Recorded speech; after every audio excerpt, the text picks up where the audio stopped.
अस्सलाम वालेकुम व्यूअर्स, उम्मीद करती हूँ कि आप सब खैरियत से होंगे। मैं आज आप लोगों के लिए ब्लड प्रेशर को नॉर्मल रखने की एक आसान सी होम रेमेडी लेकर आई हूँ।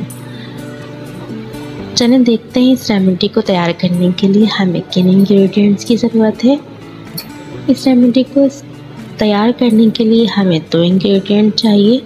नंबर 1 लहसुन, नंबर 2 शहद। सबसे पहले आपने लहसुन के 2 जवे लेना है और उसको बारीक पीस कर पेस्ट बना लेना है और उसके अंदर आपने 1 स्पून शहद शामिल कर लेना है और इस मिक्सचर को आपने सुबह नहार में इस्तेमाल करना है रोज़ाना। इससे इंशाल्लाह आपका ब्लड प्रेशर नॉर्मल रहेगा और आपको बहुत ही जल्द फ़र्क पड़ेगा। इसको अगर ज़्यादा ब्लड प्रेशर का मसला हो तो दिन में भी इस्तेमाल कर सकते हैं, नहीं तो बस दिन में सुबह नहार में 1 दफ़ा ही काफ़ी है। उम्मीद करती हूँ मेरी ये रेमेडी आप लोगों को पसंद आएगी। मेरी इसी तरह के आसान होम रेमेडीज़ को हासिल करने के लिए मेरे चैनल को सब्सक्राइब कीजिए, मेरी वीडियोज़ को लाइक कीजिए, शेयर कीजिए। अल्लाह हाफ़िज़।